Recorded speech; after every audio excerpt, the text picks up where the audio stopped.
determine how to score the first 3 rounds. Okay, Jim. Look at the stare of the champion against the challenger. The irresistible force meeting the immovable object. Puts a left hook again. Jacks the jaw Smith. He's on roller skates, and he comes back down. Oh, and down goes Smith. What a knockout. Mamma mia. This is InTheFight.net's In the Fight show on Sportanarium Radio, talking MMA, pro wrestling, and boxing. Follow the show on social media, Twitter, Instagram, and Facebook at ITF Show. And now from Philadelphia, Doc, Brett, In the Fight.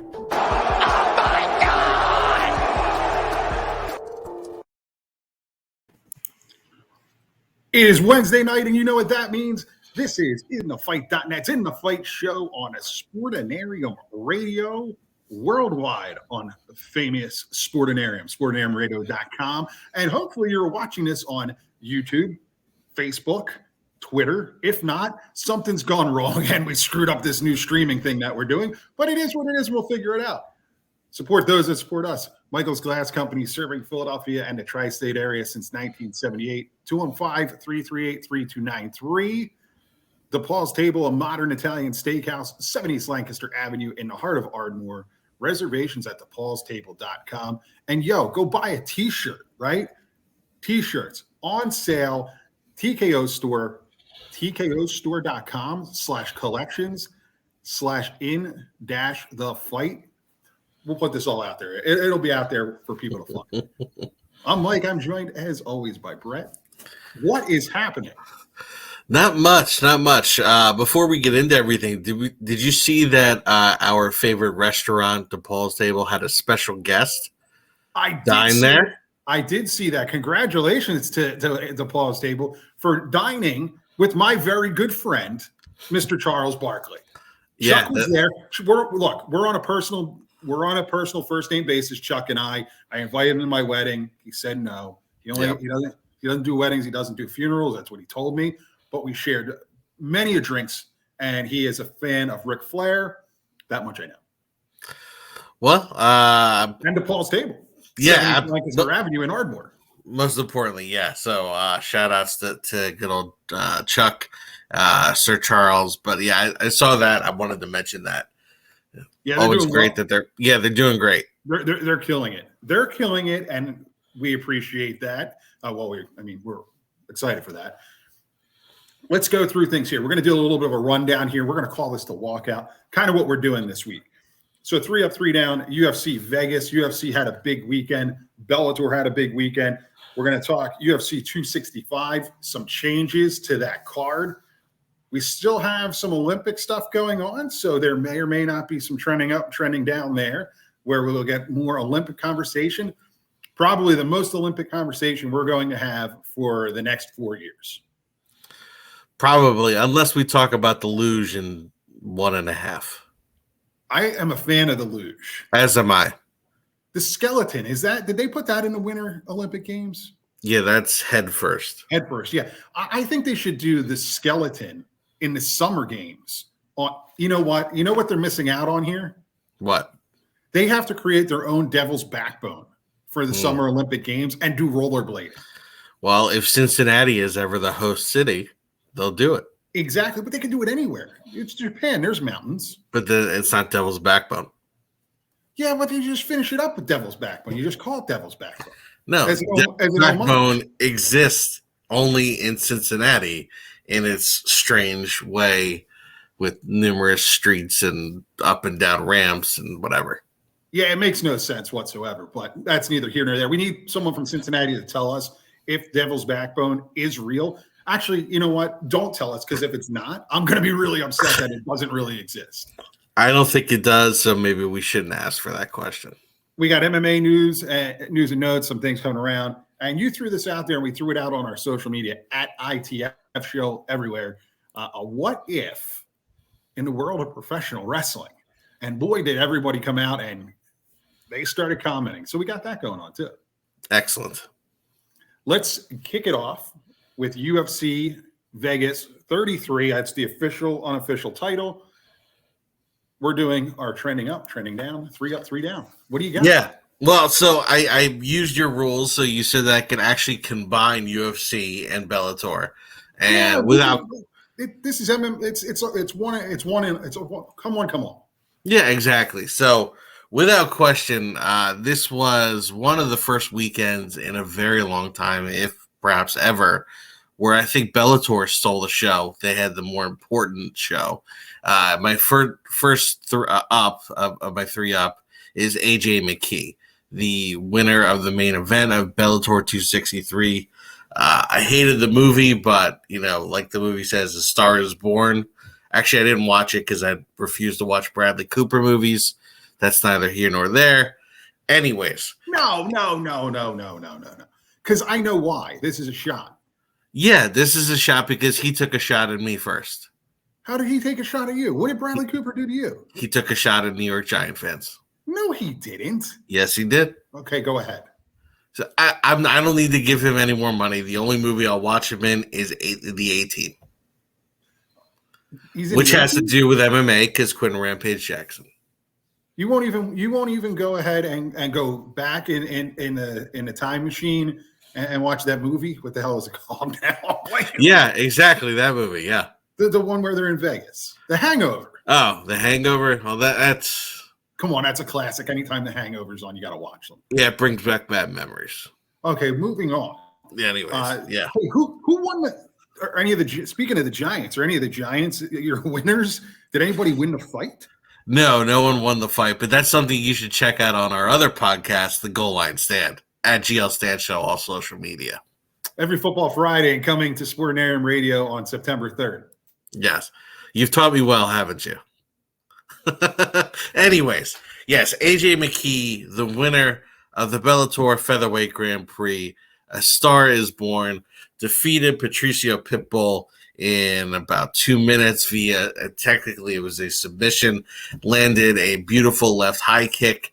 Then after claiming victory, which he thought because Pitbull looked out, the ref had not stopped it, came in quickly, had a standing guillotine, and then it was over. I'll tell you, it was definitely the biggest moment, honestly, I believe, in the history of Bellator. The crowd was into it when they had the walkouts very similar to the UFC. AJ McKee, so the fight was in the Forum in Inglewood, and AJ McKee is from Long Beach, comes out to Nothing But a G Thing from Dr. Dre. The entire crowd is singing or rapping along with the song. It was just, it was as cool a moment as possible, and it was the closest thing I have ever seen to the repeat of what Conor McGregor did to Jose Aldo. Now, it's not on the same scale, and AJ McKee, like if you were to hashtag AJ McKee on Instagram right now, I don't even know if he has 5,000 mentions, because unfortunately that's the Bellator reach versus UFC. But that's the kind of performance it was. This is a kid who grew up his entire life in the sport. His father, Antonio McKee, was a pioneer in the sport in the lighter weights. There are stories, Tito Ortiz, yes, he actually put together a few coherent sentences to describe it. Quentin Rampage Jackson, Chuck Liddell, all talked about like this little kid that used to be in the gym at 3 years old doing arm bars, and he's just so innovative that he was relaxed, he was calm, and he destroyed perhaps the best fighter ever in Bellator history. And it was a star-making performance. Now, the problem is, where do you go from here? Because stars need, we know this in professional wrestling, and we know this in combat sports. Protagonists need great antagonists. Now, interestingly enough, he beat Patricio in the Featherweight Grand Prix. Patricio is also still the lightweight champ. And AJ McKee says, yeah, I'm done with featherweight. So I think it's natural. They're going to have a rematch for Patricio's 155 belt. But okay, so let's say he wins that. What else is there? He said he's open to boxing the Paul brothers. To me, that just shows Bellator doesn't have enough juice to keep him around. He talks about he wants to fight the best, and he specifically mentioned the top 3 in the UFC featherweight division. He's like, yeah, and we'll do crossover fights. Dana White is never going to do a crossover fight. So, honestly, I'm sure Dana White in a weird way is smiling because, all right, let Bellator create this huge homegrown star, and then I'll sign him at some point. But either way, I think it's great for the sport to have another star, irrespective of organization. It was such a cool moment. AJ McKee, my number one up by a huge margin. You mentioned the social media presence. He was buzzing. Now, I don't know whether he was trending or not on Saturday night.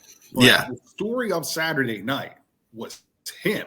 Yeah. And not UFC Vegas. So that tells you, and I think it helps when you have guys, regardless of political affiliation and that kind of stuff, like Tito and Chuck and Quentin Rampage Jackson, who are obviously well-known, well-liked, well-followed people. That really helps a guy like McKee. I like it. It's going to be interesting to see what happens. Yeah, absolutely. I can't wait for them to fight again. He has it. He's calm in front of the cameras. He's been around this his whole life. So he just has it. And, it's something, whether you talk about MMA fighters, boxers, wrestlers, the it factor is something that you can't quite even describe and you can't replicate or duplicate. You either have it or you don't. And AJ McKee has it. And it was just such a great performance. Who you got trending upwards at number 2? Number 2 is Coach, and I'm putting this in quotes, Coach Khabib. That is correct. Khabib Nurmagomedov, not only is he one of the greatest fighters of all time, he's turning out to be one of the greatest coaches of all time. I believe his record this year for his guys fighting, whether under the UFC banner or Bellator, he's perfect. He's undefeated. And in the Bellator card, the rest of the main card and the undercard basically served as an introduction for all the killer Dagestanis that Khabib is coaching. So you had his cousin Usman Nurmagomedov, Islam Mamedov, and other fighters. He had Islam Makhachev a few weeks ago in the UFC main event against Thiago Moises for a fight night. He's turning out to be an incredible coach. He's supposedly very difficult on his guys. There's funny videos he's like, you show up late, go home. And he's a very funny follow in a way. But he's sort of like an old school tough football coach, but coaching in MMA. And I think he's found his next calling. Look, I would still love for him to enter the cage. But, we've seen, so it's credit to him and credit. I mean, the Dagestani fighters are just tough as, all hell. And each one of them fight similar to Khabib, but, yet Khabib and Javier Mendez at American Kickboxing Academy, they kind of are able to identify the unique traits of each fighter and also build upon that. So, just watch it. It's, he's going to, at some point, Khabib, who, went undefeated, is going to end up the coach of several champions in different weight classes, in different organizations, including the UFC, the Bellator. It's really remarkable. I don't think he ever gets back into a cage. Not as a fighter. I don't think it happens. I really don't. I don't think so either. And it's not that other people weren't, a man of their word. It just, it's a very emotional thing. He promised his family. There's so many connections with his late father.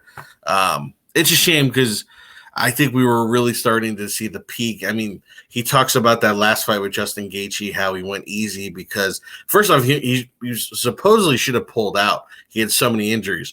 But then he's like, you know what?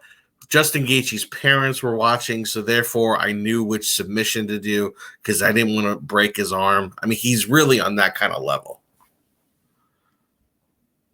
Who do you have at number 3? Number 3 is Cheyenne Buys. She was the winner of the co-main event of the UFC card. She defeated Gloria DePaula via TKO actually it was 1 minute into the first round via head kick and punches. It was a very entertaining 1 minute, and it was a very entertaining knockout. She had lost her last fight, and it was just a great story. She, in the cage, she was talking about how, she basically just packed up her belongings, moved from Dallas to Vegas, had no money. And not only did she win, she actually received one of the post-fight bonuses. And there's video clips of it. And she was talking about in the post-fight press conference how she literally has no money in her account. To me, this also, I wanted to use her as another sort of vehicle to once again bring up how UFC fighter pay is such that it's really, for the lower level fighters and introductory fighters, the new fighters, the neophytes almost, it's a very rough living. And congrats to her. I know, the $50,000 is like life-changing money to her. AJ McKee just won, $1 million. Conor McGregor, and he's like, even when he's not fighting, he's making over $1 million a day. But for some of the fighters out there, this is really, it's a tough way to make a living, and credit to her. And it was a really great knockout. So congrats to Cheyenne Bice. I would move out of Dallas too, but that's just me talking. Yeah, well, look, Dallas has had a few champions actually in the MMA world, but I think it makes all the sense in the world pretty much for any UFC fighter to go out to Vegas, because anyone who is who's under contract, they get to use all of the facilities at the Performance Institute. So why wouldn't you do? That's like, free nutrition. You're a free diet coach, a free trainer. It's, might as well, plus I think you could go there and get meals. So you're saving money. Yeah. Take advantage of the situation. It's not like Kelvin Benjamin. No, where he's eating too many burgers. Clearly, he was not involved in the fight today. He was booted out before that. That's true. For another show at another time at GL Stand Show. Yeah. We got some Olympic trending up here. So we were talking off air some wrestling, Greco-Roman style. Yeah. So not a Greco-Roman knuckle lock. No. So look, last week, unfortunately, we did have an Olympic combat sports loser. To me, that was a unique situation. Frankly, I think any Olympian, so long as they're going there in the name of goodwill and sportsmanship, they're all winners. But I did want to point out two in particular real quick. First one is, I believe it's pronounced Mijain Lopez. He became the first ever 4-time gold medalist. He's a Greco-Roman wrestler at 130 kilograms, that's the heavyweight limit. So I believe that's 286 pounds. He's also a 5-time world champion, 4-time Pan American champion. With the win that he had, I believe it was on Monday, he surpassed the great Alexander Karelin, I think even lay people would probably remember that name. He was the great Greco-Roman champion who surprisingly lost to Rulon Gardner in the 2000 Olympics. If you go and YouTube Alexander Karelin's highlights, some of the most amazing feats of strength you'll ever see. And Mijain Lopez just surpassed him. So credit to him. And for us Americans, Tamyra Mensah became the second ever U.S. female to win gold. She was the gold medalist in freestyle wrestling at 65 kilograms. I believe that's somewhere in the 150-pound range. Don't quote me, but perhaps Kayla Harrison one day and Cyborg and Amanda Nunes, they might have another competitor on their hands, because she is incredibly impressive. Unbelievably explosive, great takedown. So congrats to the two of them, and congrats to all the Olympians, irrespective of whether or not they've won medals. It is a huge feat just to get there. And happy anniversary to Kurt Angle, 25 years ago this week. Yes. Won an Olympic gold medal. Not only did he win an Olympic gold medal, but he won the Olympic gold medal with a broken freaking neck. And yes. So ESPN does this whole thing talking about how Kurt Angle won with a broken neck. Not once did they mention the broken freaking neck.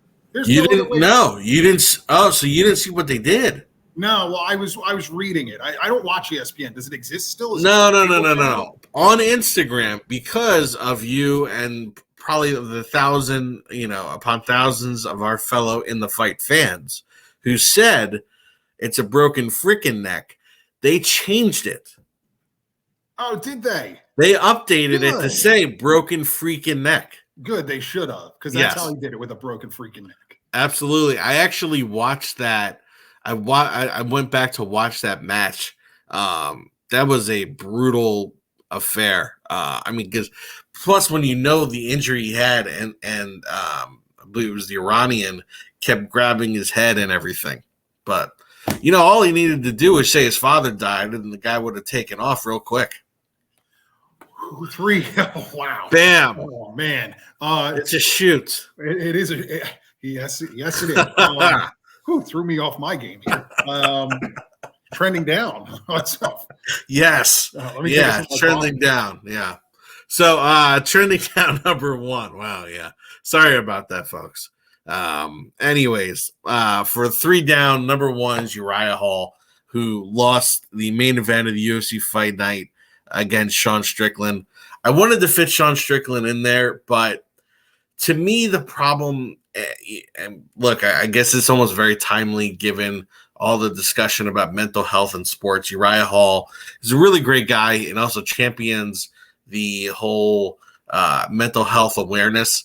The thing is, he has unlimited talent, and this is something we've seen since his stint on The Ultimate Fighter. However, what happens is oftentimes there's been numerous times throughout his career where he has, for lack of a better term, choked. This is a guy who I believe, based on talent alone, should be a champion. And Saturday night, he looked like he didn't want to be there. And as much as Sean Strickland, I believe, landed the most amount of punches ever in a middleweight fight, and credit to him. And again, he's going to be moving up in the rankings. So, we're going to see how he does. But to me, as great of a performance as it was for Sean Strickland, I just don't know, because to me, literally from about 20 seconds in, you saw Uriah Hall did not look interested in fighting. He really wasn't pulling the trigger that much, wasn't kicking. Now, to his credit, Strickland was walking him down, wasn't giving him space, which is something Uriah Hall likes. But again, he looked off, and it's really sad. He's now 37 years old. The chances for him to really go on a run to get a title shot, I think, are pretty much over. So for me, he had to get one of the down spots this week. Who else you got trending down? Trending down, even though he was the champ and the greatest Bellator fighter ever, Patricio Pitbull is trending down. Look, you lost in the biggest Bellator fight ever. Now you got clipped. It happens. The thing about mixed martial arts, unless you're Habib, everyone loses. It happens, but sometimes when you lose, you end up on the 3 down on the In the Fight show. That's just how it is. The good news is he actually still has a belt, and he has, it's essentially like a natural rematch with AJ McKee. But it was very similar to watching Jose Aldo lose to Conor McGregor at UFC 194.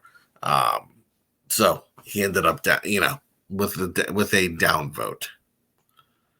And the third trending downward. Unfortunately, I had to give it to one of my favorite fighters, which is Ashley Yoder. Ashley lost this weekend. I believe this was now her 3rd straight loss. She is now 8-8. She lost to Jin Yu Fry. So, 8-8 in the UFC, even though the women's fighters, there are some that their records hover closer to 500. I wonder if they're going to keep her in the promotion. I know she did sign a multi-fight deal a few fights ago. She's an exciting fighter, but her striking has just not come along well. So, when you drop to 500, though, I got to call you out. So, Ashley Yoder, downvote. Yeah, it's not very often that you see fighters at a 500 clip in the UFC anymore. No, back in the day, when they had to find people, when they were first bringing along Forrest Griffin. Remember at one point, I think it was UFC 250, or not, it was definitely not UFC 255, UFC 55, where they had Elvis Sinicic. I think Elvis Sinicic was like 1-8 in the UFC. But it's a different world now. Yeah, there's so many fighters, you have to bring in new fighters.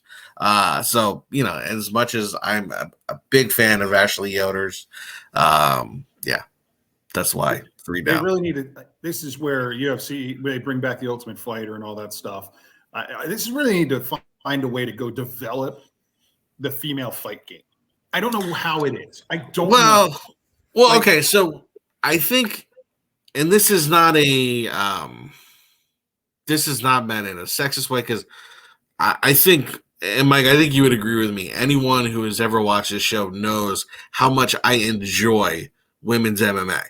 I think they bring it oftentimes more than the men, and some of the greatest fights ever have been female fights. I think from a timeline perspective and a development perspective, you didn't have enough women in the sport for stretches of time, so they're kind of 5 years, 4 years behind where the men are, and so there's not as many. Now you're starting to see women fighting on the regional circuits more and more, and you're starting to see the skills develop where it's akin to the men. But it's obviously you have Invicta and you have the other regional promotions where there are female champions. But so it's getting there, right? But I'd still say it's like they're about like 3 years behind, 4 years behind. Yeah, I mean, even local to us, Art of War is going to have an all-female card, I believe, coming up either this weekend or the weekend after. So I guess in that extent, it is out there. Let's talk about coming up. UFC 265, thrown into a little bit of chaos, but let's talk about the card. Main event, Derek Lewis, Cyril Gane. Let's break it down a little bit. Yeah, so real quick, as you mentioned, the card was thrown into a little bit of chaos. The co-main event initially was supposed to be between Amanda Nunes, the female GOAT, and Juliana Pena for Amanda's bantamweight championship. She's also the featherweight champion. Unfortunately, Amanda came down with COVID. Not only she has it, but as well as her wife, Nina, who is a UFC flyweight, as well as their daughter actually has it as well, who's less than 1 year. So hopefully, I haven't heard any updates, but I'm assuming no news is good news. I think we would have heard of if things took a turn for the worse. But obviously, we wish the whole family a speedy recovery. So with that out, the co-main event is Jose Aldo against Pedro Munoz. Get back to that in a second. The main event, very cool fight. It's just we talked about it. It was just strange that it was put together this way. So it's Derek Lewis against Cyril Gane, and it's for the UFC Interim Heavyweight Championship. Love the fight. It's in Derek Lewis's hometown. I don't understand why we have an interim heavyweight championship fight, because Francis Ngannou is not hurt. He said he just needed another. He said he's literally ready to fight in September. So whatever. It's one of those cards where you need to have a belt. So here we go. We have a belt. I'm not poo-pooing it because honestly, I love watching Derek Lewis fight, and I'm becoming a big fan of Cyril Gane too. These are both very impressive guys in very different ways. But you don't need a belt. Dana White needs to listen to a little bit of something to wrestle with Bruce Pritchard. You don't need a belt. You don't need to put the belt on the guy. Not everybody needs a belt. Not everyone, yes, but wrestling in the fight game is a little bit different. Unless you are a Conor McGregor or a Nate Diaz, there's very few fighters in the game who are not champions who can headline a pay-per-view right now.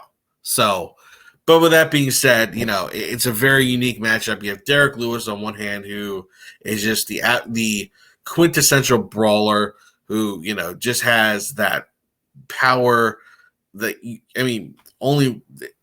frankly, I think only he and Francis Ngannou have. And it's just power that is God-given, and it is destructive. And he has sneaky cardio. He's able to have like Hail Mary wins like the one he had against Alexander Volkov in UFC 229. This fight is not going to go to the ground. It's going to stay standing. Cyril Gane is in and out, athletic, technical, and you're actually, when you see him, particularly next to Derek Lewis, you're going to think he's much smaller, but actually he's 6'4", 252, but he moves like a lightweight. So it's a very interesting affair. What's going to win? Is it raw power or technique? And we're going to find out. And I'm very much looking forward to it. And that Houston crowd is going to go ape shit when Derek Lewis comes out. I mean, he, not only is he from there, but he's a guy who embraces his city. I forget the name of the hurricane where they had the terrible floods. A few years ago when J.J. Watt stepped up. Not only was Derek Lewis in his he has like a huge pickup. He was going around neighborhood to neighborhood giving things out, and he's beloved in that community. So shout outs to him for that. Very much looking forward to it. And even though this card suffered a few other fights came out, it's a really deep main card. So I mean, hear this out, Mike. You got the co-main, Jose Aldo against Pedro Munoz. Aldo at 135 has been decent. I mean, I know he lost that title fight to Peter Yan that he never deserved to be in, but he's entertaining, right?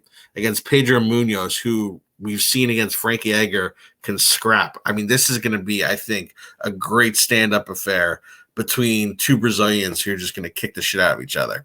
Then you got a welterweight, Vicente Luque against Michael Chiesa. The winner is really going to end up being in the top three and might actually be the next guy, aside from Leon Edwards, that could take on the champion, whether that's going to be Kamaru Usman or Colby Covington. You got Tisha Torres, Angela Hill. Any fight Angela Hill's ever in, it's a good fight. Then you have Song Yudong, which is also, first off, a great name. He's a great fighter, against Casey Kenny, who we saw against Dominic Cruz recently, put on a great fight. That's a really deep card. Those are, 4 fights right there, 5 fights. I mean, I'm really feeling it. And there's good prelims. So, as much as people are upset about some of the fights that we lost out on, look, the prelims, Bobby Green against Rafael Fiziev. Rafael Fiziev, this guy fights like he's in the Matrix. Knocked out Renato Moicano. I forgot who he fought, on Fight Island, but he was literally doing like Matrix shit. Okay. Guy, this is the perfect kind of fight for him. This is the guy you're building, and Bobby Green is a really difficult test. You have Alonzo Menifeld against Ed Herman. You remember Ed Herman, Mike? Yeah. Ultimate Fighter 3 winner, Ed Herman. I'm like, holy shit, Ed Herman, that guy. Yeah. That guy. Yeah. Where did they drag him out of? Yeah, look, he's still fighting. I mean, he's up a weight class now, just tough as nails, against Alonzo Menifeld, who is one of the most yoked fighters in the UFC. And what's great about Alonzo Menifeld? For about 3 minutes, it is all exciting, and then he gasses out. So you got 3 minutes there where you're on the edge of your seat. And I think Ed Herman will survive. I think Ed Herman survives it. And then presses forward, but I may end up changing my pick there. Then you got Karolina Kovacevic against Jessica Penne. Really good fight between two tough ladies. Manel Kape versus with what? Mal in the name. Well, yeah. Well, I was gonna say it's one of your people too. Yeah, you don't do well with the Polish name, so yeah, I know.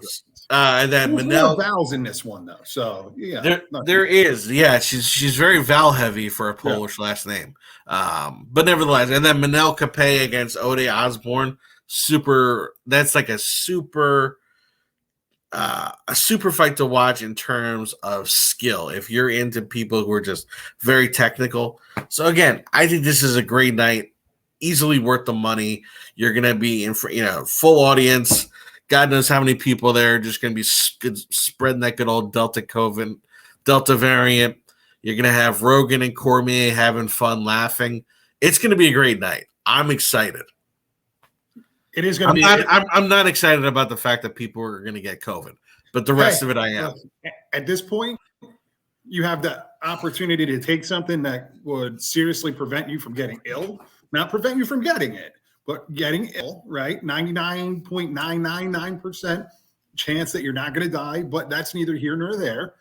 Some idiots will be like, it's like that all the time. Well, you can go fuck yourself, go take your fucking flags and go storm someone else's capital, douchebags. Anyway. Yes. Well, and by the way, let's also throw out there, even though you may get it, it's overwhelming chance that you're not going to get it anyways to begin with. Right. But yes. So exactly. But anyway, that's neither here nor there. Get the shot. It'll be fun for us who are watching from home in New Jersey. Honestly, I am psyched. I think you can tell in my voice. It's really a great card, and it's going to be a fun one. It really is.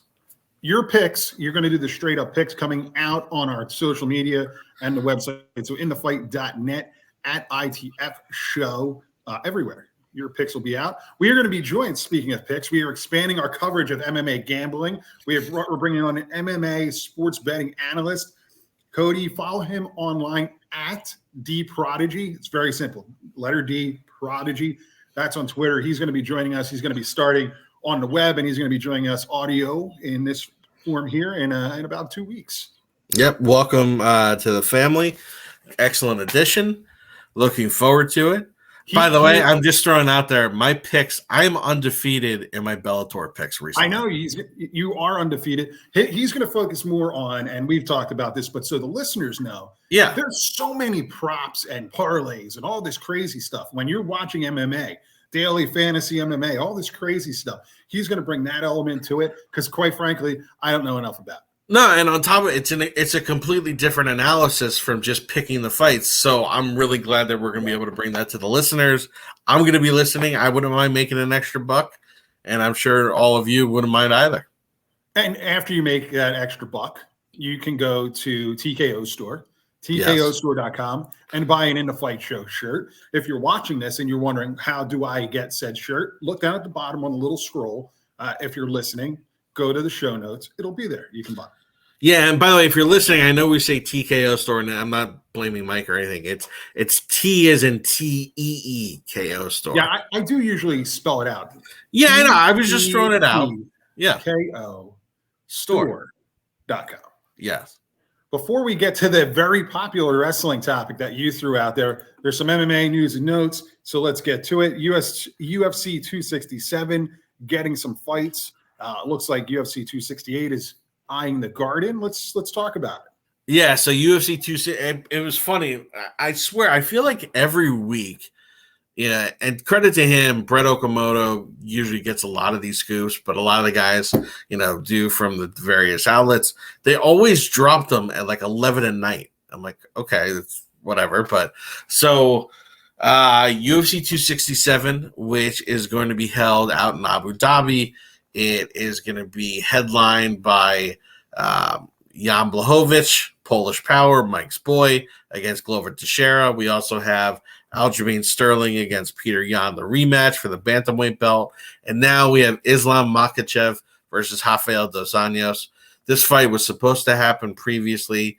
At the time, Makhachev had to withdraw due to injury. This is the perfect kind of step-up competition in Islam's rise to eventually a title shot. And look, we were talking about with AJ McKee and his presence on Instagram.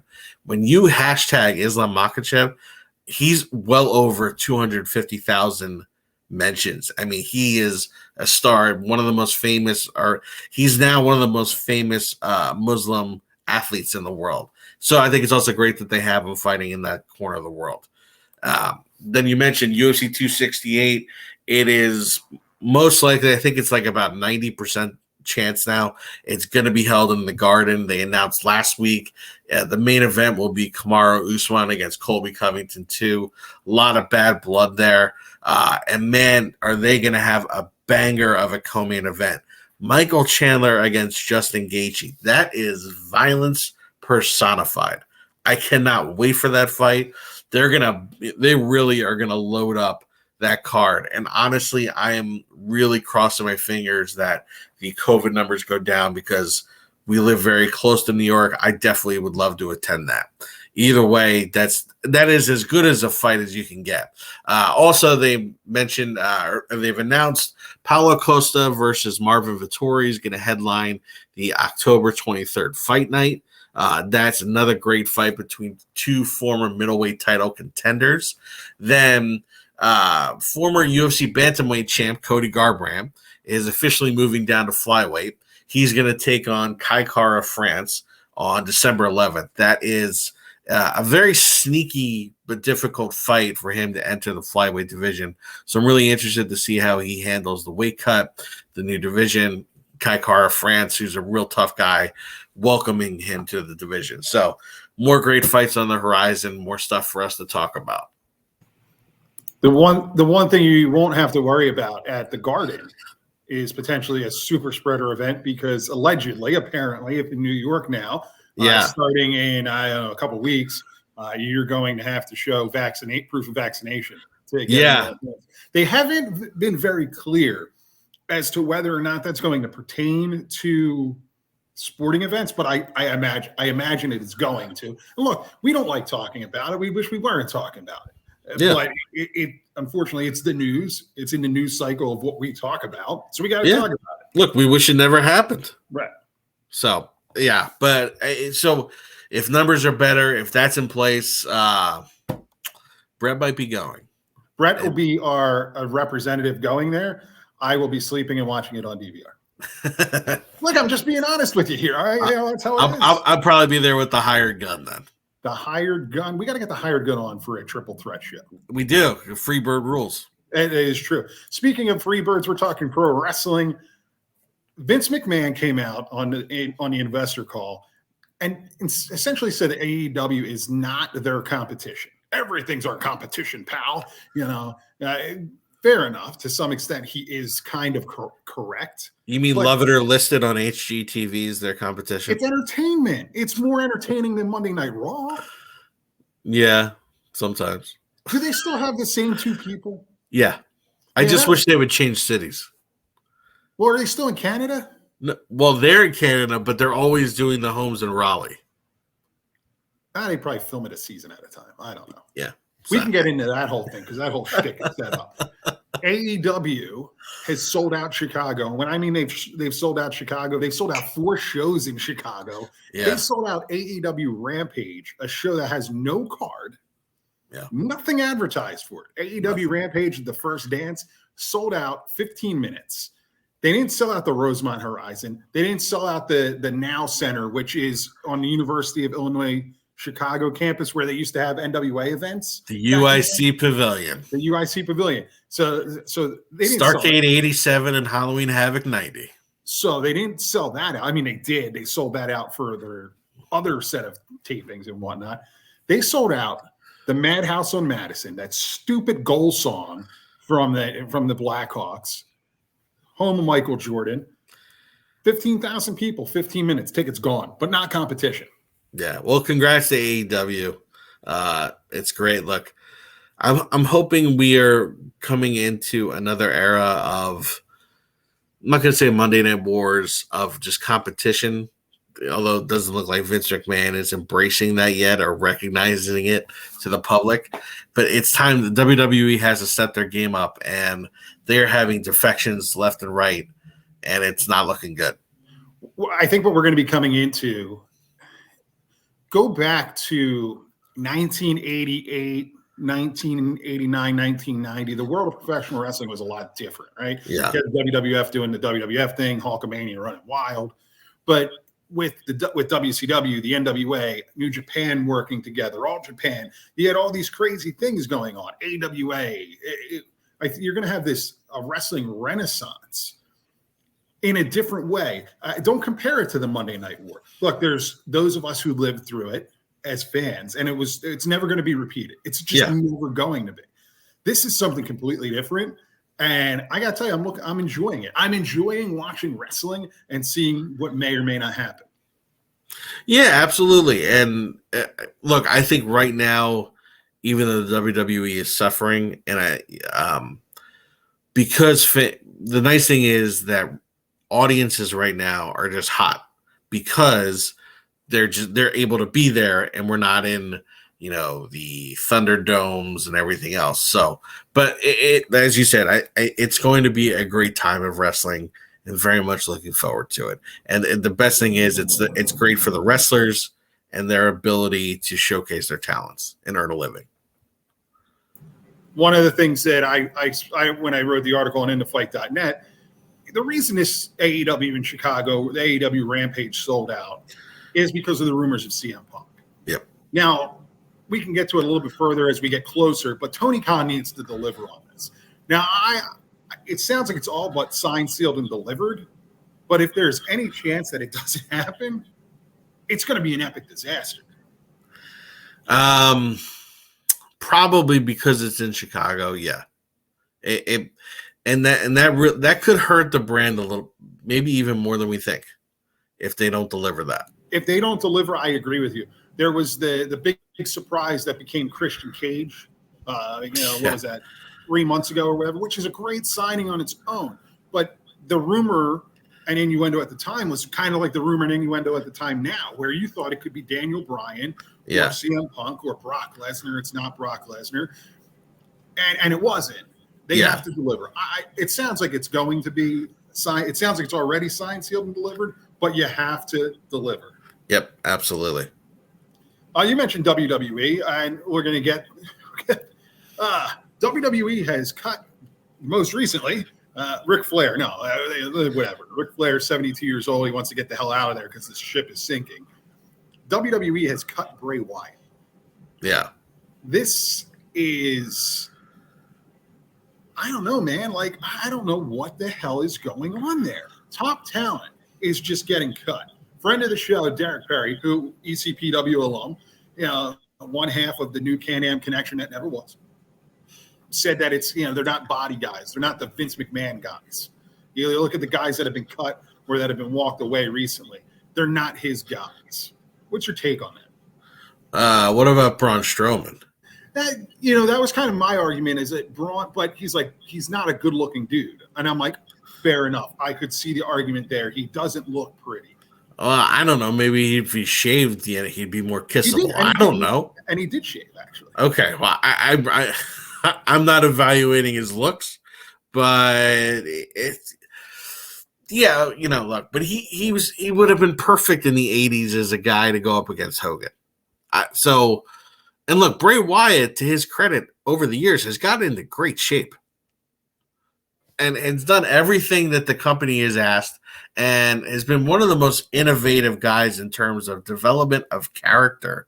The different angles that he's taken, the Bray Wyatt character and everything. The only thing I'll say is with no Bray Wyatt, they now have to get rid of Alexa Bliss's character. Not saying get rid of Alexa Bliss. How are they going to do it? I don't know. The same way that when Jake Hager was in the ring for the second episode of AEW and they started chanting "We the People" and Jericho took the mic and said, "Shut up, that was a stupid angle," whatever. Just admit your mistake. That's pro wrestling. See, that's the difference between pro wrestling and sports entertainment. So I'm looking at Derek's list that he sent me for his argument's sake. Samoa Joe doesn't look like a WWE guy. We just talked about Braun Strowman. Aleister Black, definitely not a WWE guy. Excelling at AEW. Ruby Riott, definitely not the look. I don't know. You see, that one, I don't know, honestly. We know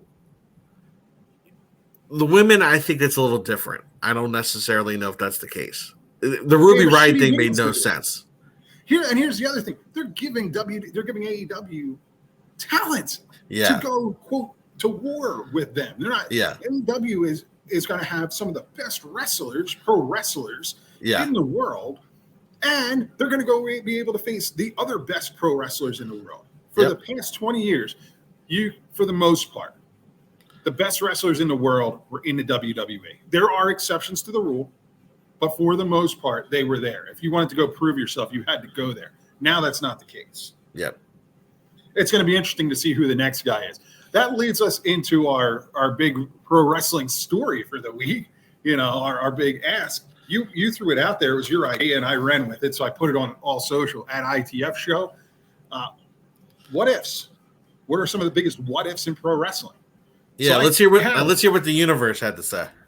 Do you want to do yours first, or do you want to go to the universe first? Let's let the universe go first. All right. So and I think this one has come up. This one came up a couple times, and it was one on the top of my head. But from a Pro Wrestling World discussion group on Facebook, link in the show notes. Nick Phillips, what if Owen Hart doesn't die? And I think that's very timely, considering it's been talked about with Dark Side of the Ring. But he says the matches he could have had with Jericho, Malenko, Guerrero, Benoit in the World Wrestling Federation. Yep. It's an interesting equation. I don't know where he would have went. I said to somebody that he was the greatest of the Harts, more so than Brett, and not you, Brett Hart. Yeah. And I kind of got shat on a little bit. He had a much more diverse skill set than his brother. So it's a very fair argument. And we don't know because, tragically his life was cut short. At Sit Down Marks on Twitter, which you can listen to on Sportanarium Radio, actually chimed in with the same thing. They got something else, but this one, Will Einhorn. What if Hogan wins the 1993 King of the Ring and goes on to face Bret Hart at SummerSlam? As was rumored, Conrad Thompson and Bruce Pritchard did a whole episode on this. What is your take on that? I know exactly what you're referring to. That would have been really fascinating because it would have put Bret Hart over by the guy clean, and he never did that. He never did the honors. That's a good one. Yeah, no, he never does do the honors, and in a way, I don't think that. Well, there's another Bret Hart question on this list, but I think that hurt Bret Hart in the long run. Oh, absolutely. Yeah, because instead the crowning moment was WrestleMania 10, which was weird because he lost in the beginning and then he won, and it was strange. Tommy Birchfield, what if the Montreal screw job never happens? I think that the easiest answer to that is we are probably not talking about this right now because you don't have the Attitude Era. That was not the same way. You don't, in my opinion, that's what happens. Yeah, we're going a little bit further in depth into Jose Aldo and Pedro Munoz. Yeah, exactly. I mean, Bret Hart's still there, or whatever happens. That changed the course of the WWF forever. In a way, it was the Rocket. The Rocket took off from there. Scott Hoffman, what if Hulk Hogan never turns? It's a good one. WCW probably. Well, no, because we don't know, because I think you have Hall and Nash in the company. It doesn't work. It wouldn't have worked as well. It wouldn't have worked as well. It could have been anybody else in the NWO, and it wouldn't matter. It would not have worked. I agree, but at least it would have. WCW would have been viable for a little while, and then fizzled out in '97, as opposed to when they did. Right. I think you probably get everybody coming back to the WWF in the mid 97, 98. Yeah. But WWF isn't probably what you're expecting. You're not doing Sky Domes and Astrodomes and all that stuff. You're probably still having Manias in arenas, which they should go back to anyway. That's neither here nor there. Scott Hoffman also chimes in. What if the Ultimate Warrior wasn't a complete head case and would have managed to sustain his push? I don't know if his head case-ness, that's not a word, but we as kids, the audience, didn't really see that. So unless maybe he actually learned his craft. If he learned his craft, then perhaps it could have been more viable as the top guy for longer. So that would have been interesting. And it gives you that break from Hogan. Yes. What if WCW had won the Monday Night War? We'd be living our lives always looking at a clock saying, what is it, 8:05? Yeah, you were probably correct. We'd be 5 minutes late for everything else in the world. Exactly. Andrew Patton chimes in. What if Cena never became the Super Cena gimmick and kept the word life gimmick? He would have made an excellent wrestler on Impact. Wow. Okay. What if WWE had booked the Wyatt family correctly? We're not talking about them all being gone. No, and who knows if there's an AEW? There probably still is, but yeah.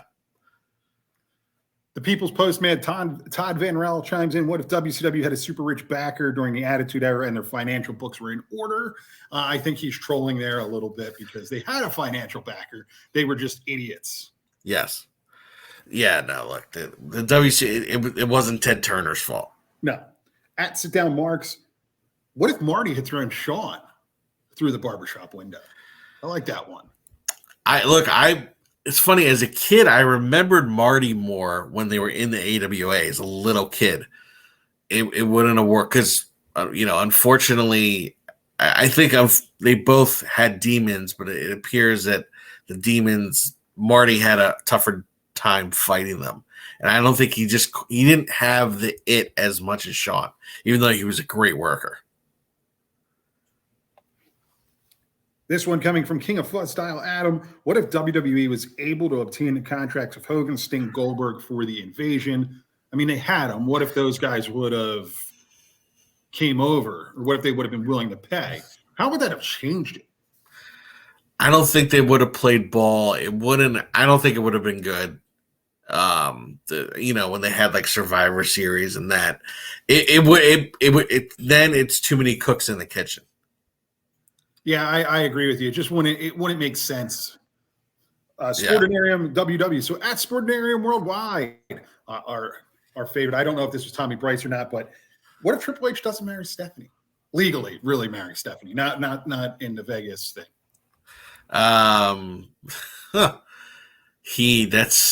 I don't know. That's another good one.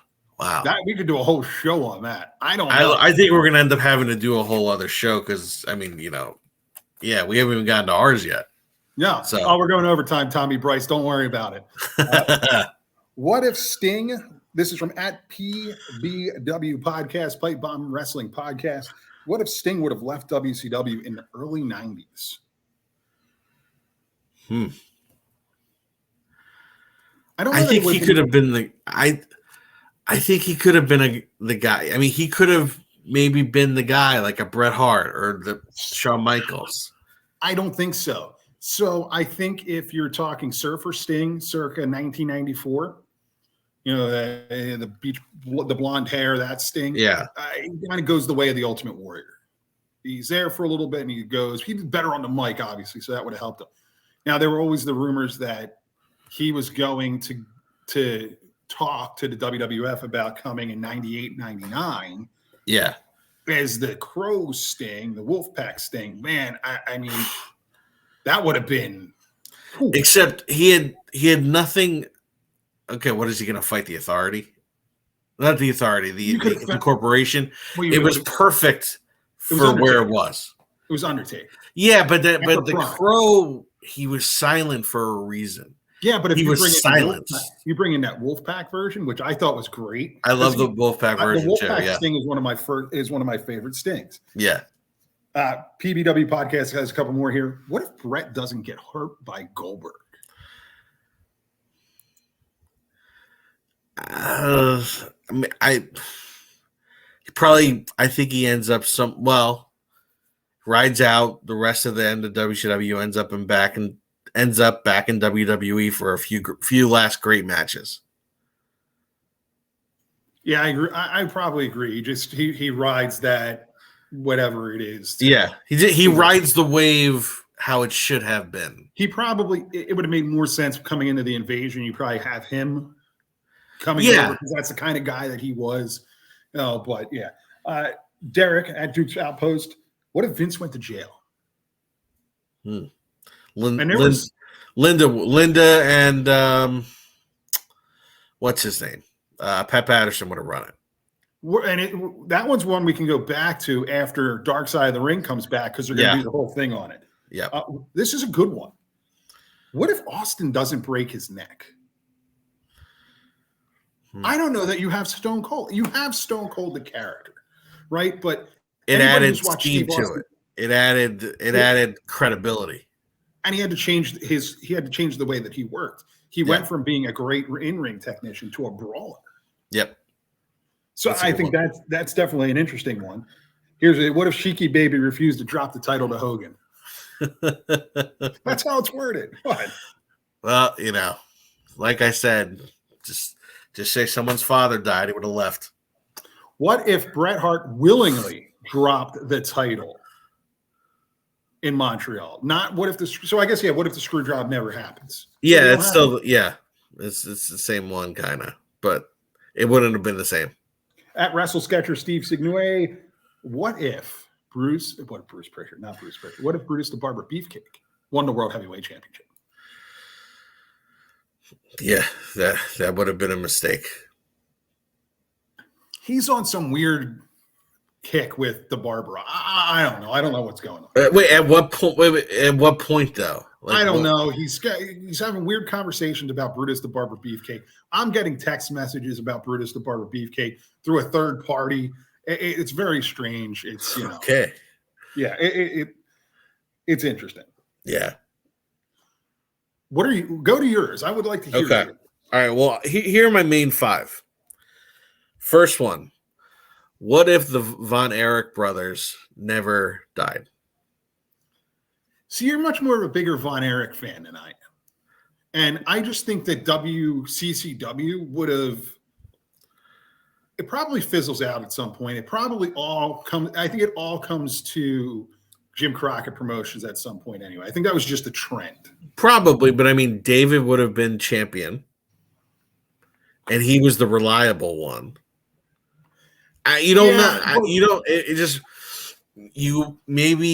Who knows? Maybe they grow big enough that they buy out Jim Crockett Promotions. That's true. Well, they were huge. That's true. Okay, next one. What if Magnum TA never got in a car wreck? Yeah, man, that's a great one. And I was just watching Great American Bash 1992, and he's doing some of the color with Tony Schiavone. Yeah. Man, I don't know. That's he would have been the guy. He would have been the Hogan. He would have been the next Flair. Like Flair had to carry the Flair mantle too long. There wasn't the next guy. Yeah, but Flair wasn't. I know Flair always talks about Space Mountain, riding Space Mountain. Like Magnum TA was like a teenage heartthrob for women. You know what I mean? And it had that look. You look like Tom Selleck. Yeah. I get what you're saying completely. Yeah, I mean, that would have changed the game for the NWA.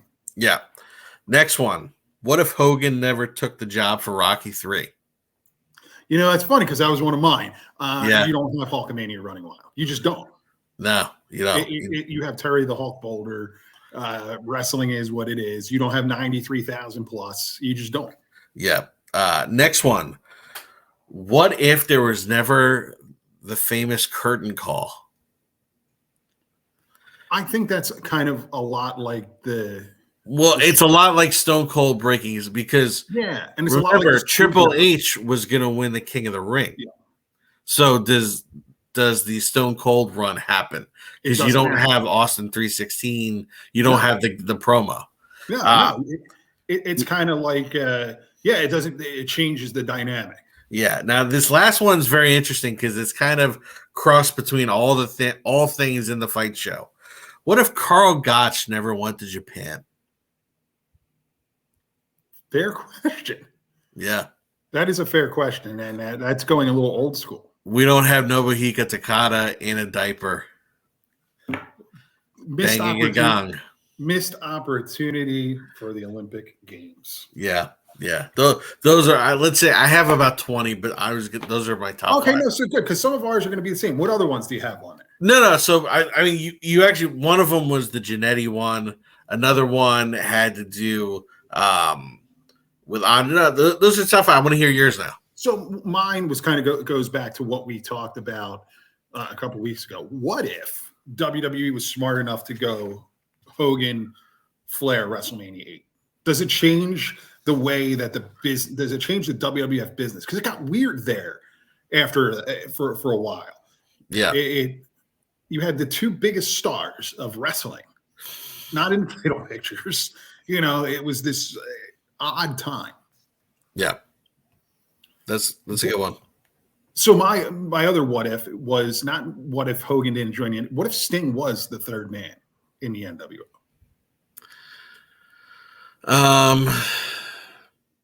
I think it could have worked, just not as well and for not as long. What if Vince McMahon was smart enough to listen to his son Shane McMahon in 2000 and not buy and invest money in WCW, but invest money in this little outfit from South Philadelphia, Pennsylvania called ECW that he was already throwing money into, and use it the way that Shane McMahon and Paul Heyman wanted it to be used, as a developmental territory for the World Wrestling Federation, as it kind of already was off the books? What would have happened? You would have had, I think you don't have then really the same rise of stature that Ring of Honor had. But here's my, at some point, they talk about this a lot in the dark side of the ring with New Jack. At some point, you have to keep going higher and higher with the spots. So at some point, I think ECW would have had to make a little bit of a turn back towards the wrestling. I'm not saying they went away from it, but just stay with the wrestling and not as much with the hardcore, because because at some point it was gonna splinter off. You're gonna have the CZWs, the death matches, and that stuff. So I think it would have turned into its own kind of Ring of Honor or NXT. That would have been the NXT. Yeah, it would have been NXT. It would be interesting, but that was the idea. That was the idea in 2000. Was Shane McMahon pitched? Paul Heyman talked about it, of using ECW, either known or unknown, as the proving ground. It would have been interesting. What if Daniel Bryan is never inserted into the main event at WrestleMania 30? You'd have lost a lot of fans. And Brie Bella would be upset. No, Brie Bella. Yeah. Brie Bella would be upset. Yeah. What? I can't. They nauseate me. But that's This one just popped in my head. What if they would have counted the 3 count from Joey Marilla at WrestleMania 3? That would have been interesting. Here's one. What if Andre never gets the surgery and doesn't do WrestleMania 3? Yeah, that is true. Yeah, that's true. Speaking of which, what if instead of Hogan, they put the rocket ship on the other guy? They could have done it, Billy Jack Haynes. Oh, the world would have been completely different. Billy Jack Haynes was the man of the hour, the man with the power. Any other what ifs? Oh, now I'm doing it off the top of my head. What if? See, here's one. I know this is old, but it's like, what if Vince McMahon Sr. and Vern Gagne never broke away from the NWA? That's a good one, because then you obviously don't have what you have now. I don't know. Would it have been an event? I think it would have been an eventuality. Like one of those guys would have done it. You think so? I think so. Oh, here's the other one. What if Ric Flair never got in the plane crash? Completely different character. Yeah. It's a completely different guy. I mean, you look at pictures of Ric Flair early on and what he became, completely different dudes. What if Dusty Rhodes didn't come to the World Wrestling Federation with polka dots? Well, we wouldn't have Sweet Sapphire. He would have made it work regardless. That's just a great thing. We wouldn't have Sweet Sapphire. What if, what if Mick Foley doesn't get thrown off that cage, that Hell in a Cell? He's not quite the same legend. What if the cage didn't break and he goes through the cell? Yeah. Well, he almost died there. He did almost die. It's a great question. This is going to be a show that we can come back to this. We went overtime 10 minutes. What if Mick Foley died in that match? That was what? When was that? Was that after Owen or before Owen? After. I think, again, we're talking a lot more about Jose Aldo and Pedro Munoz. Yeah. On that note, we're wrapping it up. Listen to us on Sportanarium.com, SportanariumRadio.com, InTheFightShow.net. I'm Mike. That's Brett. We'll see you later. We went too long already. We're going to get in trouble.